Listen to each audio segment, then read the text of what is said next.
Hi, I'm Jane Jenkins, and I'm here to talk about a few plants, a lot of which when we're working we don't give any mind to, don't think much about it, but they can be poisonous or toxic if not poisonous, and so I thought we'd talk a little bit about a few of those today. So for us as adults, it's not too much danger of us ingesting them. I don't think we go around eating them as a rule, but if we have little children or we have pets or sometimes even livestock, that would be something to consider. Sometimes all the plant is poisonous or toxic. Sometimes it's the leaves, could be the flowers, could be the seeds, could be the roots or the bulbs. It kind of depends on the plant. So when we're working, it's advisable to protect your arms somehow, because a lot of them, even if they're not poisonous, may create a rash or a reaction to them. You may be allergic in that way, or to use gloves. So for a lot of these plants, you've seen them all around, you see them all the time and don't think about the dangers of them. One of them is the oleander. It's a shrub or can be a small tree if you don't keep it pruned. Beautiful flowers that bloom almost year-round. It's very bitter if it's tasted, so for humans or animals, either one, it would not taste pleasant. It can cause nausea, vomiting, diarrhea, those unpleasant things, and skin irritation with prolonged contact. Another plant would be angel trumpet, which are beautiful. It's the Brugmansia candida variety. The flowers can be pink, white, yellow, and in angel trumpet they hang down. That's one way to identify it. Eating the flowers can be poisonous.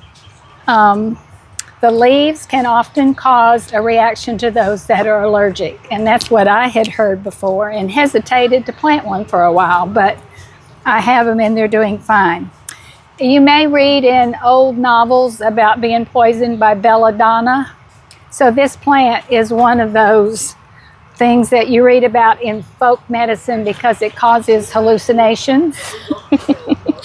It's been used to treat pain for wounds in ancient medicine. It's not used in today's medicines.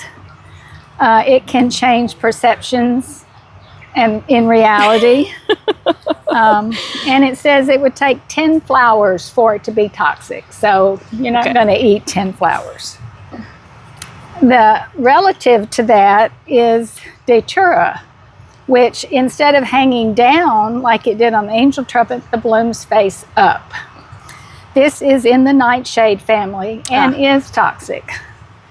There are about 9 different species. It also comes in different colors. It can be white, purple, pink. It has a very sweet smell which attracts pollinators at night. And it has spiny fruit capsules. So there are little round balls with spines on them. And they're filled with seeds. And all parts of this plant are toxic, whether it's leaves, seeds, flowers. And historically, it's been used in various cultures because of its psychotic tendencies. I'm sensing a trend here. It is. So a lot of times it was used in witchcraft and sorcery. And it is easy to grow. It's very pretty to have, but we want to be careful. One that we see all the time across the United States from the southeast out to the west is an azalea, which we would never think about as being poisonous. But just like a rose has thorns, there can be a problem with plants without you realizing it. Every part of the azalea can be a little bit toxic and can cause health distress. So we want to be careful of it around children and pets. If it is ingested, it creates saliva, like drooling in an abundant form. It can cause a cardiac arrhythmia. It says it can be fatal to a horse if it consumes 1 to 2 pounds of azalea. Oh, that's a so lot. if they chow down on it, it could be a problem. Carolina jasmine is a fragrant flower commonly used in teas and perfumes, but it can be very poisonous if ingested. It creates a weakness, visual impairment, severe giddiness, drooping eyelids, and all of these can create problems, not only like that, but can create problems for the organs in the body if there's a large enough amount of it. It's generally safe, but it can be toxic to animals. So again, on a plant like this, you would want to wear sleeves or gloves when you're doing it because it's got a sap. If you were trimming it, that could be a problem. Okay, this is a very common plant, English ivy. We don't think about it being poisonous, and it's really not poisonous, but it can cause allergic reactions. Oh. So if you were pruning a lot of it, you would want to be careful as it brushed your skin. There is a variety called European ivy that seems to be much more toxic to more than our common English ivy. In that case, the leaves are the most toxic thing. For example, a cat could wind through the English ivy and get some of that oil on its fur, and then when it licks its fur, could get some of that toxicity. Okay. Baby's breath, beautiful plant that we see often in flower arrangements. Yep. Not really poisonous, but for example, the florist who would handle it often could develop a rash or a problem with it, but it's not poisonous. More of an irritant. More of an irritant, exactly. Bleeding heart. Oh, those beautiful are pretty. Plant. Yeah. It is toxic if it's ingested, also not considered poisonous, but it can cause irritation. It has alkaloids. Many of these plants have alkaloids, which is what causes the irritation to the skin. But it's toxic to dogs and cats, so you'd want to be careful if you had pets. It depends on the age of the plant and the health of the plant, how toxic it would be. It has oxalic acid in it. So like is an older plant more toxic? That I would assume would be so. Yeah. And oxalic acid, it described it, as I read, to have like needlepoint shards, tiny, but that's what irritates you. And if ingested, then it creates an irritant in your system. Okay. Okay, we've all heard about foxglove. Oh, yes. It is toxic to the heart. And the blooms have fruit that have a lot of seeds. All parts of this plant are toxic.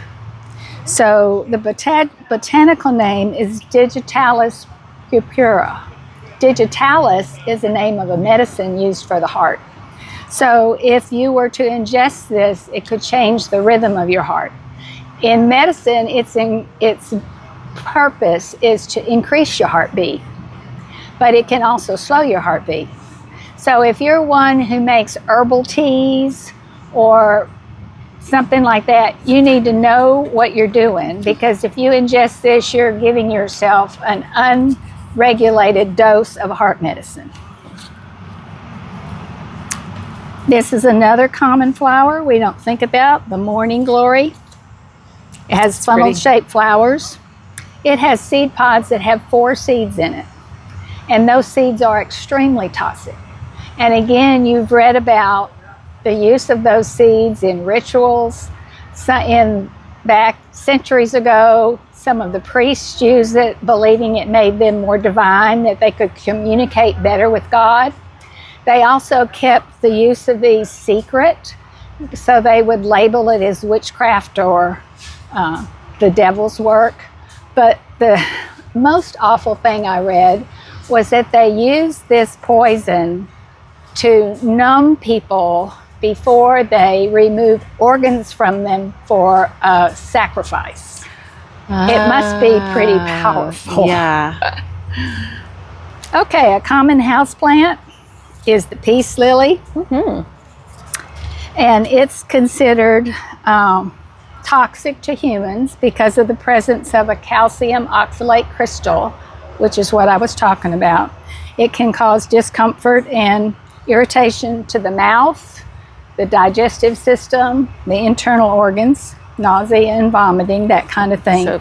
So this is a plant that would be in your house. Right. So you'd want to be careful with pets, with Kids. Yeah. So basically, if we have little children around, we want to teach them not to eat plants, maybe not to touch them until they know what it is, or we're supervising them. Mm-hmm. Or if you have pets, then you'd want to be careful with that in your house. Right.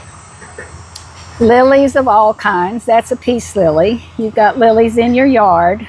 Most of the time, the most toxin is in the bulb or the stem. We all recognize tiger lilies, Asian lilies, all the lilies. And with lilies, the pollen can also be toxic. And you've seen it if somebody has a flower arrangement and the pollen falls on your table, it'll stain your tablecloth. You don't want to let it fall where you have food, just as a precaution. And this is another plant for florists who work with it often, or people in the church who are cleaning up after a funeral and putting away the flower arrangements. They would need to wear gloves or sleeves to protect themselves, and the more you're around it, the more you're affected. Another Easter lily, same thing. You see the pollen on there. So lilies are things that you need to be a little bit more aware about.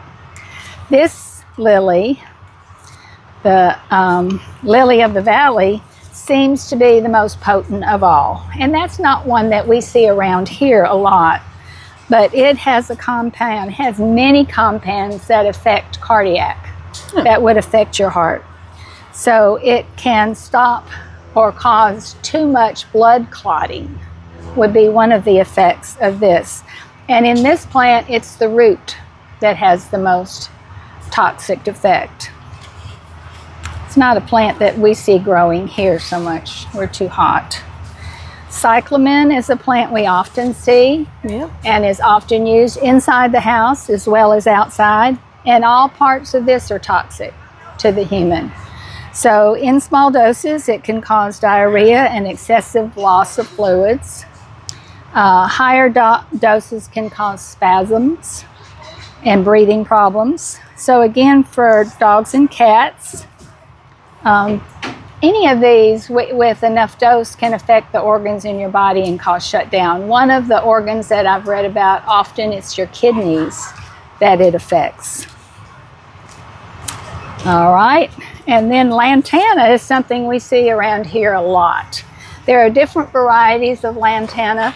I brought one to show it's a native, and some of the berries have fallen off, but in this case it's the berries that would be a problem. So you wouldn't want children or your pets eating the berries.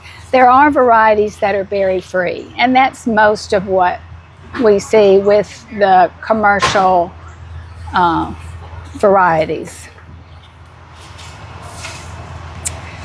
Wisteria grows wild around, and it's a beautiful plant, but it can be invasive for one thing, so you have to be careful. There are components of it that would be toxic in huge quantities. All plants of the flowers, the bark and the seeds. If you were working in this, pruning and whatever, you would want to wear gloves and arm protection. The oils from the leaves and flowers are what causes the problem. The saps and the oils. Daffodils,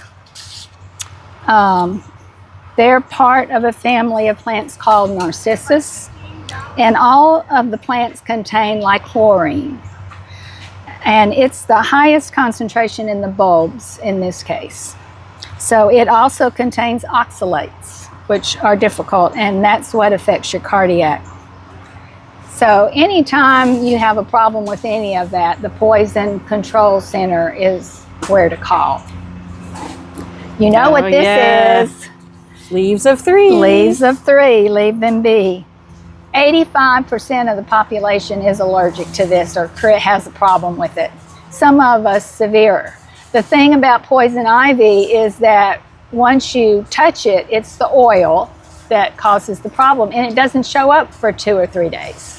And then it could last for 2 or 3 weeks. So you can get blisters and sores, and so it's a problem. You definitely want to wear protection when you work around it, and you never want to burn it because it gets in the air and then it causes issues with breathing. Ooh, okay. Keep it out of the burn pile. Right. This is what I never knew before. Do you recognize it? No. It's stinging nettle. Oh, I've heard of And stinging when I nettle. moved in my house, there was a patch in the front yard. To me, it was just a weed. If you touch this plant, it has little spikes on it, and it literally stings. That's why it's called stinging nettle. And I didn't have gloves on, and I couldn't figure out what was stinging me. I thought I'd gotten in a hornet nest. So I learned real quick what it is, and I've learned to recognize it now. And if you've heard about stinging nettle, they also make a tea out of it. So again, you need to be careful and read instructions to know exactly how to do it, but it is a common thing to make tea. And burning is also not recommended. Okay. Mistletoe. Oh, yeah, mistletoe. We all know, we see there are different varieties of mistletoe, and what we have is American. From what I read, the European mistletoe is much more dangerous than ours. And again, it would be the berries here. So if you were going to hang it in your house or use it, they suggest you take the berries off of it and just use the sprig itself. Okay. This is Virginia creeper, which we always say, oh, that's not a problem. And most of the time it's not. But again, some people can have rashes or allergies to any of these kind of ivies that we've talked about.